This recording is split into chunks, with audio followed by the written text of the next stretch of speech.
So your thoughts about the Central Michigan game, and you just touched on something right there that you wanted to take a little bit further, and if that really is meaningful.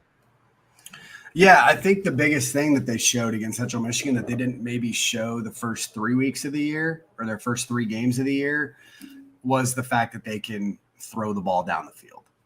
They had chunk plays. I mean, don't get me wrong. They've had. I mean, part of it is when you play Tennessee State and Navy, you're going to have some chunk plays, right? Your athletes are going to out athlete them behind the line of scrimmage and stuff like that. So they had that more in their running game. They had some screens that they took. That they took to the house against Tennessee State.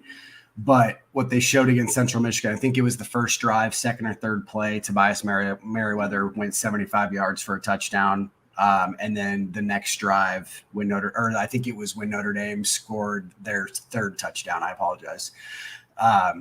They ran a seam route with Chris Tyree, and he just I forgot, I don't know exactly who was on him, slot corner, safety, whatever it may be, but ran past him for another 75-ish yard touchdown or whatever. And they hadn't really shown that the first couple of weeks. And obviously, when you play Ohio State, I'm not going to sit here and say Notre Dame's going to have 2 75-yard touchdowns. Ohio State's a better program. They're going to have, better athletes on the back end. I think their secondary is actually one of the strengths of their team, right? But what I think that they were able to show on film is that you have to account for that because those guys are fast. They can take the top off the defense if you allow them to. And I think it's just another wrinkle in the offense with Sam Hartman at quarterback that, like they didn't show the first few weeks that now that they have in their arsenal. Folks, we've got a Notre Dame channel here at the Voice of College Football, so check it out. I will leave the link in the chat. We in no way say that it's like the greatest Notre Dame channel and that it's better than the outfits out there that can focus on Notre Dame football all the time. However, the one distinction about it is we bring a ton of various perspectives together. So you're going to hear and see guys like Nathan and others throughout the content on that channel. So again, Notre Dame channel, and we've got post game on Notre Dame football each and every week with the 2 Irish brothers. So check them out as well. Notre Dame post game, and of course after Ohio State and the Irish wrap up. Jack Kaiser right at the top of the tackles list. That's a familiar name. Javonte Jean-Baptiste, a familiar name to Buckeye fans, and on down the line, Cam Hart, one of the best secondary players in all of college football. So how's the defense looking thus far? Yeah, no, I mean, really solid. I think it's weird that if you look at their stats, at least from like a sack tackle for loss standpoint, you're probably going to be underwhelmed, especially if you haven't watched them. I think that they're bottom half in the country in both sacks and tackles for loss this year, right? At least on a per game basis. Again, they've played one more game, so that helps a little bit. If you look at their havoc rate and the QB pressures, they're like top 20 in the country. So they just need to. I think they need to finish more. They need to create more plays behind the line of scrimmage instead of letting.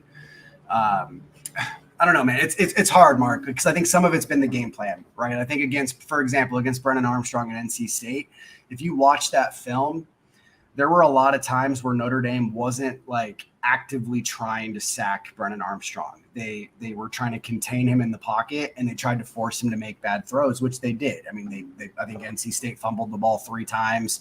Notre Dame didn't recover any of those fumbles, but that says something. And then he threw 3 interceptions.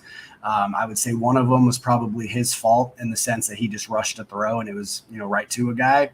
The other 2 were good plays by Notre Dame secondary and good plays by Notre Dame in the regards of making him throw that ball probably before he wanted to, right? So he couldn't get it off in time. So they've caused turnovers and caused negative plays that maybe instead of being 3rd and 15, they're still 2nd and 10 because the quarterback's able to throw the football away.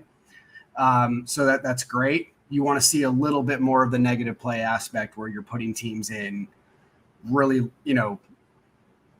long, 3rd and long distances instead of just, 3rd and 8, 3rd and manageable, whatever it may be, because your defense is playing good, but not amazing, if that makes sense per se. The secondary and the linebacking core is probably the strength of their defense. Ben Morrison obviously was a freshman All-American last year. He's a All-American or preseason All-American this year. He has an interception on the season. Probably should have had another against NC State. He'll probably be tasked with guarding Marvin Harrison the most. I'll admit right now, I don't know how often Ohio State moves Marvin Harrison around, if they kind of keep him in one spot or if they move him around. So he could be on Cam Hart a little bit, but not too worried about Cam Hart either. I think, if I'm not mistaken, both guys have 11 passes against them this year, and 3 have been caught for each. So, I mean, really good percentage, like 20, 25, 27%, whatever that is. So they're, from that aspect, they're great. The safeties are solid. They're probably not going to win you a game, but they're not going to lose you a game either. Linebacker play, if you watched him for the majority of the season, you probably noticed that J.D. Bertrand wasn't out there against Central Michigan. He had a concussion. And I think that there was a little bit of an issue, at least early on in that game, with the linebacker play, because as good as Jack Kaiser and Maris Leofau are, they're not used to running the defense from getting everybody lined up and different things like that. And kind of the same thing goes for DJ Brown. DJ Brown missed that game as well. And he's their 6th-year safety who, again, not necessarily their best player, but he's kind of in charge of getting everybody lined up and different things like that on the back end. So you lose those 2 players against Central Michigan, you're probably going to have, a quarter or 2 to just kind of adjust in that aspect. And you're going to play some younger guys who are talented, but maybe haven't seen the field as much. And,